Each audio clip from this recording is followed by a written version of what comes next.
Hello, welcome to Kitchen Counter Crafts. If you like this video, would you please like, comment, share, and subscribe? And if you would like updates, would you hit that bell icon and it will notify you when new videos are uploaded. And for today's hopefully quick review, I've got this adorable little Platinum Preppy, and it is a 0.3 nib, which is a fine. And these pens are about $5 at the time of filming this video. So I'm going to actually, I have several in here, purple, which I love, my favorite color, and a green that I'm gonna check out today, a yellow because I like that highlighter video so much, and then, which was, you know, pen over $100 versus a $5 pen. So please understand, you get what you pay for a lot of times. And then of course the handy dandy standard black. So I'm gonna get these out of the way, but, and again, just for comparison, just different colors. They also come in like a pink, a red, blue, all colors of the rainbow. And for comparison today, I have for you my TWSBI Eco with a super cool diamond shimmer ink, which we won't discuss today, but that's what I have. These are pens that I normally have either in my purse or on my kitchen counter at all times. The Ahab, Noodler's Ahab, Pilot Metropolitan, and then a Sailor Compass 1911, which looks like the ink is just about running out in there. So anyway, these are my standards. And each of these pens is $30 or below, but this one is the cheapest by far. So I will compare these to this pen and give you a little bit more specs. So as we start off, let me just kind of line these guys up so that you can see just the comparison of size, because I know that some of you have these pens in your arsenal, and it's always a good idea to kind of figure out where they rank. So get my metal ruler out. So, you know, most of these pens are measuring about 5.5 inches. And so this one, let me just put it up here so that we can measure it. Yeah, right up 5.5 inches, and all of them are capped.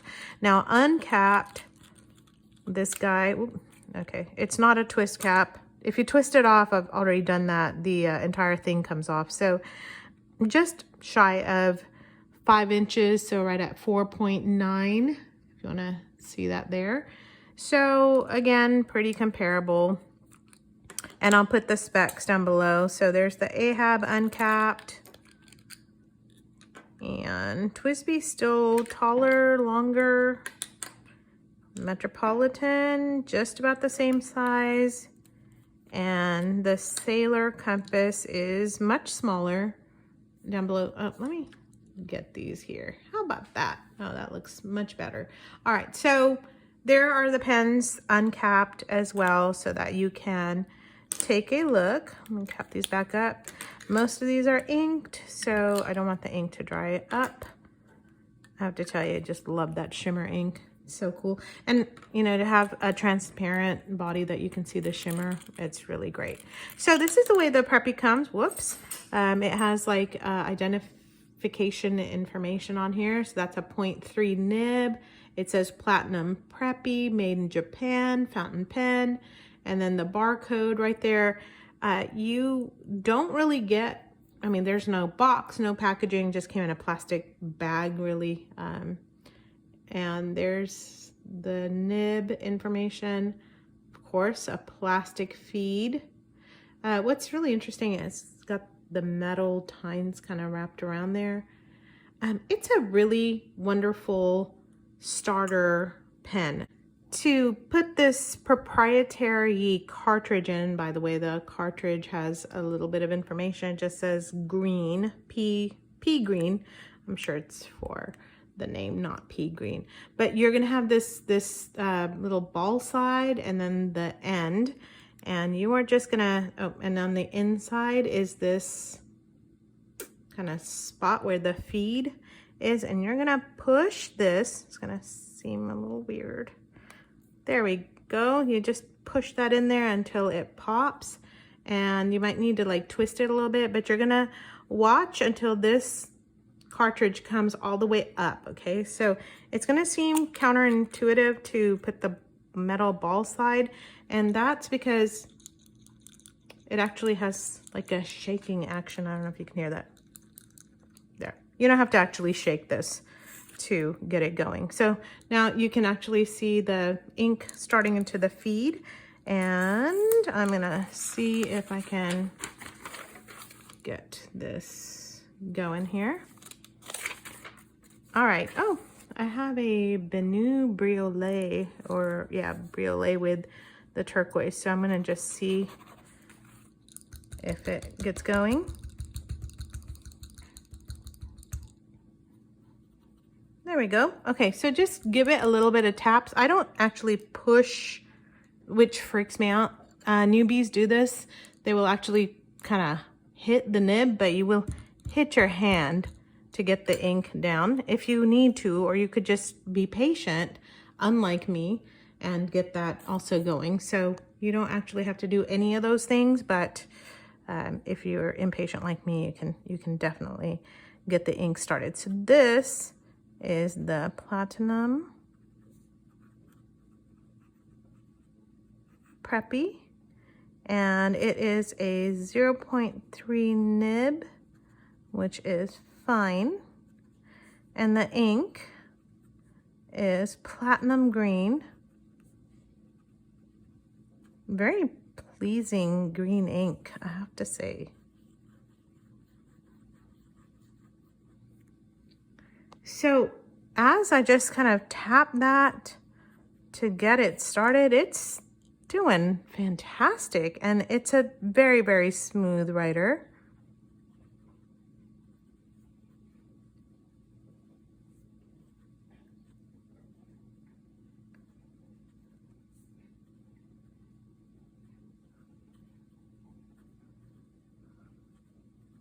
So I don't know if you saw, but it actually skipped a little here and there in my writing. Sometimes I write too fast. We are just now getting this going. It actually, inside the cap, if you'll notice, there's this little plastic piece, and that is the slip and seal mechanism. So that is going to give you a ready to go nib, even if you kind of set this down or set it in your purse or have it on your desk or in your pocket or whatever. So don't worry about this pen not starting. So I think that's kind of great, especially in such a inexpensive little pen, because even some of the more expensive pens do not have that. So that is something to say about Platinum technology.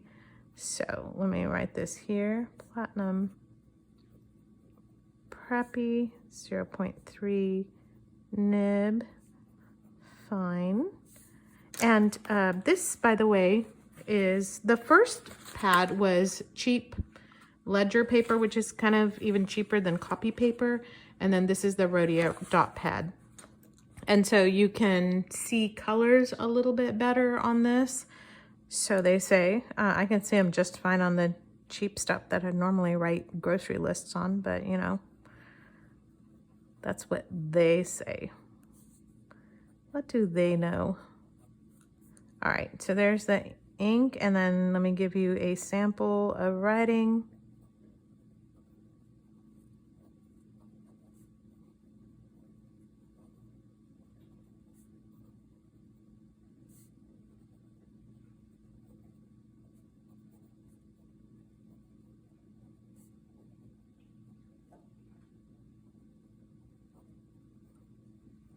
Okay, I'm getting some skipping on that one as well.